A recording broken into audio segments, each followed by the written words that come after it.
Hello, everyone, and welcome to Building a Scalable Supply Chain Digitization Strategy, our Fireside Chat. I'm Christian Pillar, Vice President of Value Engineering at Project 44, and I'm joined today by Dolly Wagner-Wilkins, Chief Technology Officer of Worldwide Express. Welcome, Dolly. How are you? I'm great, thank you.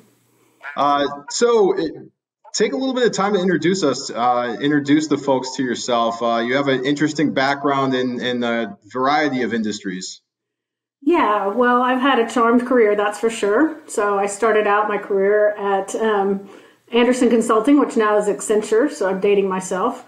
And then ended up at American Airlines, which turned into Sabre. And Sabre is a large travel technology company.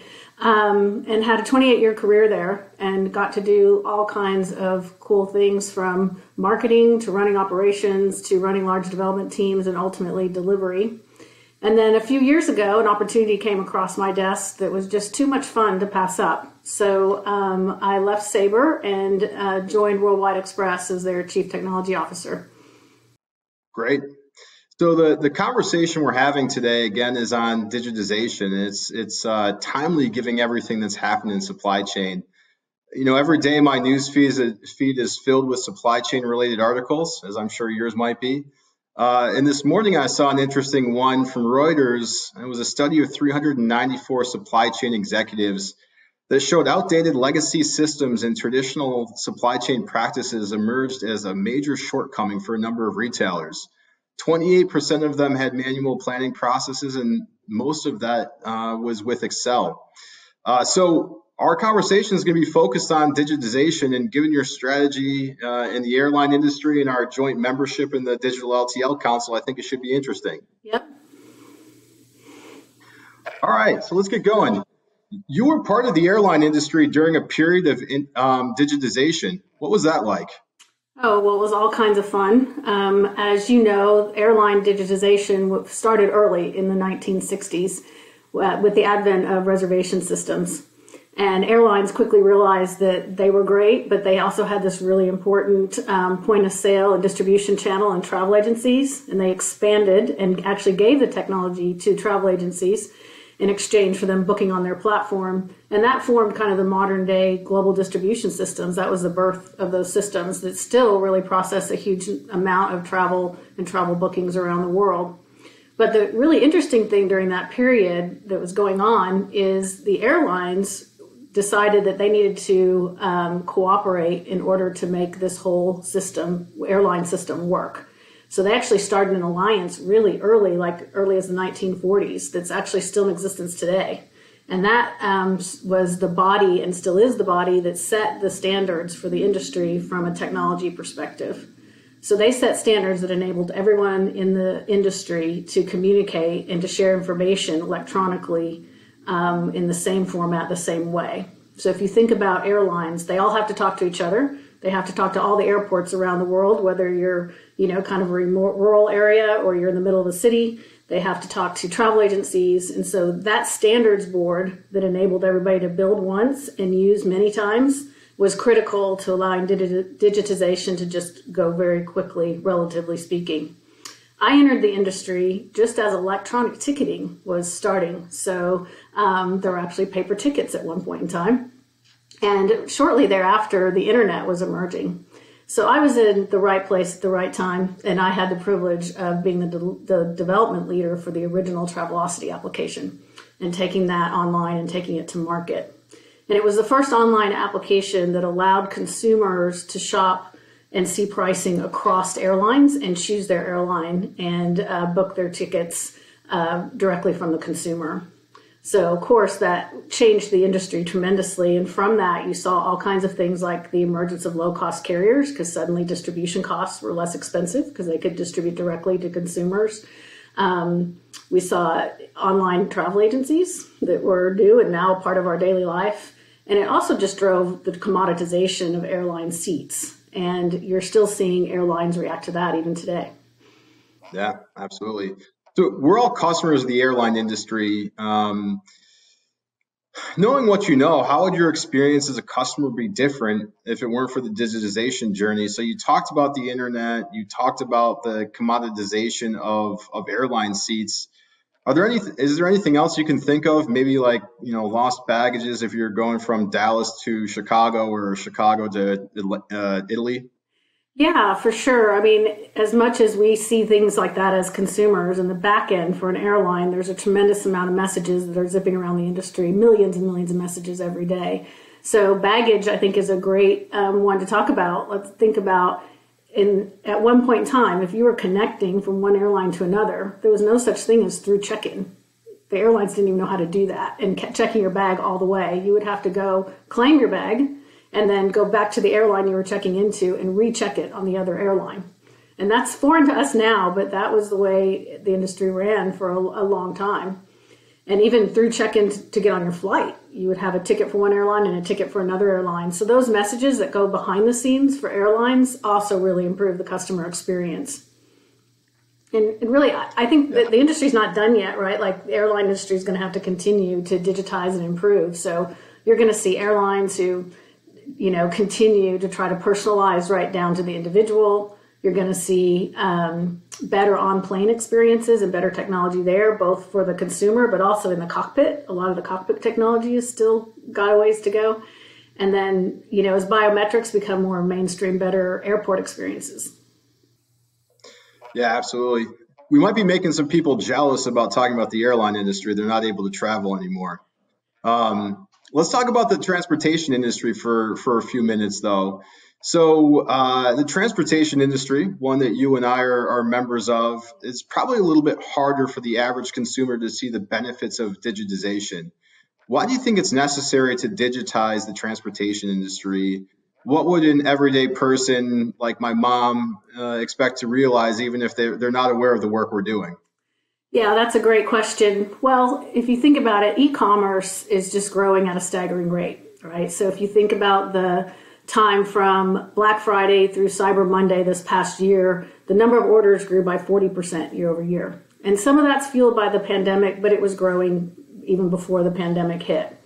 So that puts a lot of pressure on the sellers to get materials and to get their goods into warehouses and to ultimately get those into homes.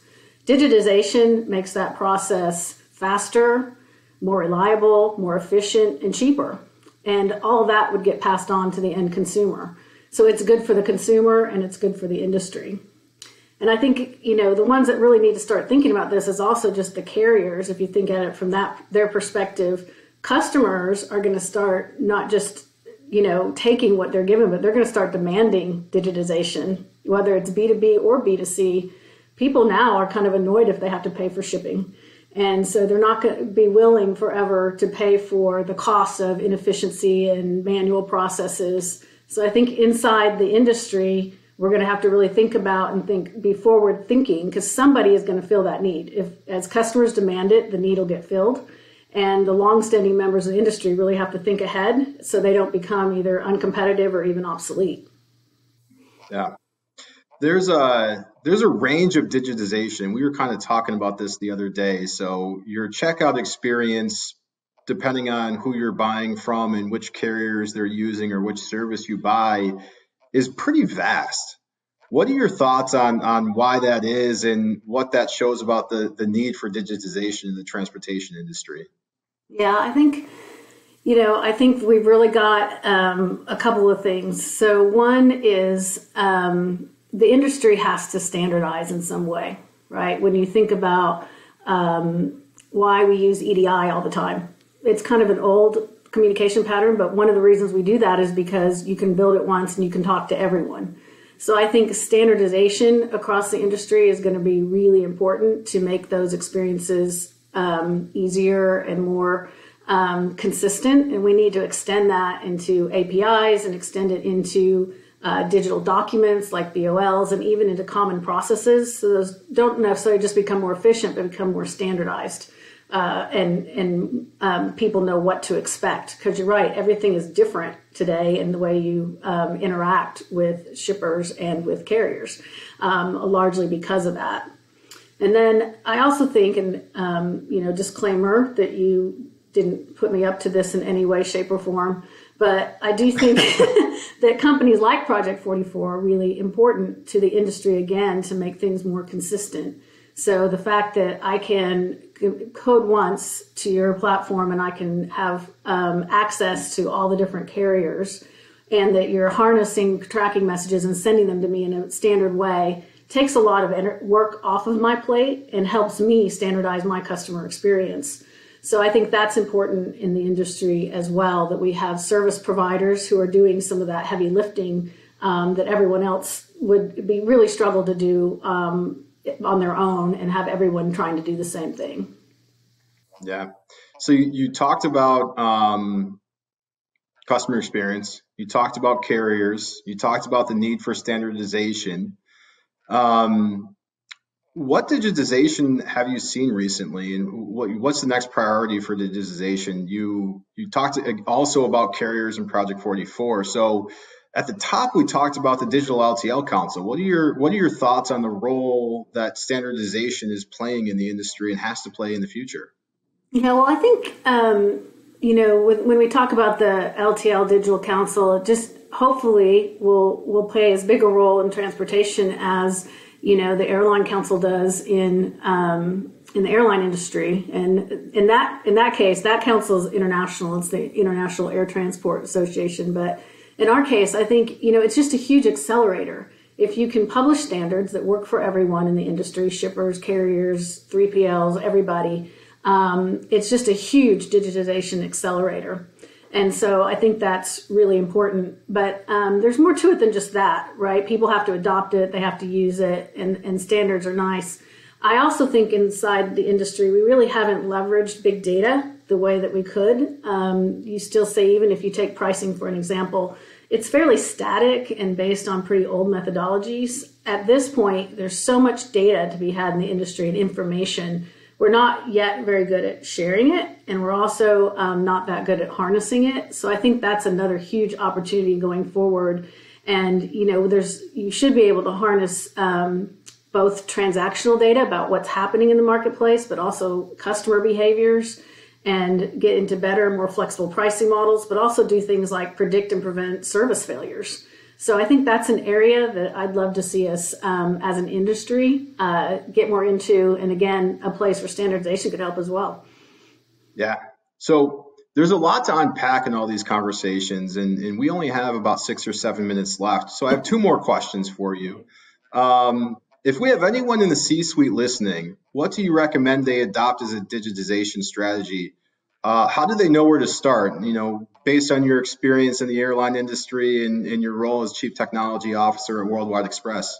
Yeah, that's a great question. Well, first, where you start kind of depends on where you are at the moment. What technology do you have in place?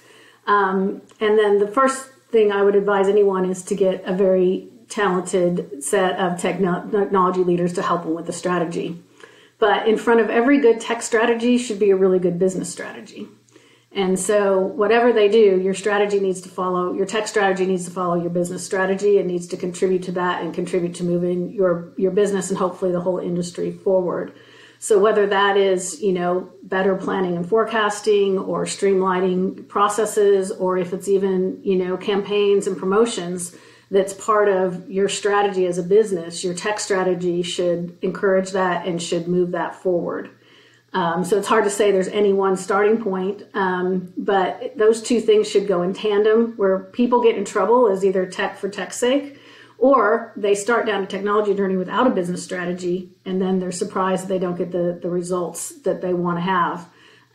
So, as a starting point, get good people to start with, good technicians, and make sure you have a solid business strategy, and then make sure that your tech strategy supports that. And then I would also say, really look at your technology. And if your technology is aging, build beside it, don't build on top of it. So ultimately you can sunset and not get into too much technical debt. That's great. I love that. Build beside it, not on top of it. Do you have any other thoughts, maybe 1 or 2 bullet points on what are some of the top IT challenges when implementing a digitization strategy or modern technology within your supply chain, aside from build beside it, not on top of it? Yeah, that's one of my favorites, because you see people who do build on top and then they're sad because they make this big investment, but they still have kind of this underlying problem. Again, my number one challenge, I think, is getting good technologists. I think in our industry, it's not known for being technical leaders. And it's incumbent upon us all to kind of promote that in the tech industry and make sure people know that they can, that we will support our technologists and get them in. So building or partnering with someone who has a proven team is number one. And then there is a lot of legacy technology in the industry. And so you do need that kind of expertise and that build beside instead of build on top. And then another challenge, I think, is that it's a hard place to invest if you can't see the vision. So if you have a tech strategy that supports your business, set a goal, and that goal can be small or it can be large, and something that you want technology to accomplish for you, and then fully fund it and commit to it and make it happen and then realize the benefits. I think people also get into trouble when they bite off too much and then they stop it or they get discouraged in the middle, because half-baked technology can kind of do more harm than good. So it's okay to pick a small goal, but whatever you do, fund it, stick with it, and see it through so that you see the benefits and it can help you chart the path for the next thing. That's fantastic advice. So we have 3 minutes left, Dolly, and one more question. Yeah. So you were part of digitizing the airline industry. You're digitizing the transportation industry along with our peers on the Digital LTL Council. What other new technologies or areas of digitization do you think will be necessary or take place over the next 5 years? Gosh, it's hard to predict. I can tell you what I'd love to see. So what I would love to see is people businesses stepping up to some of these challenges. So I'd love to see someone use like edge technology and really harness all of the ELD transactions and just solve the tracking problem. Like, it's a problem for everybody. If one person would just solve it, push all those messages to us, the entire industry would be grateful and we would all subscribe and pay for it, right?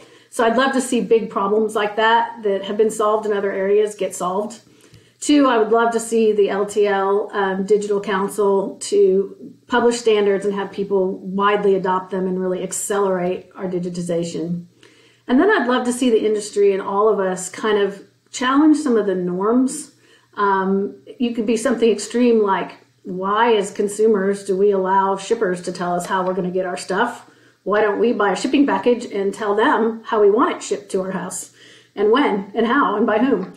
So how do you turn the model a little bit on its ear? What would happen if we got away, just completely eliminated czar pricing? Like, it's antiquated. Why can't we all as an industry agree on a baseline, one, for everybody, agree to change it once a year and simplify that whole thing?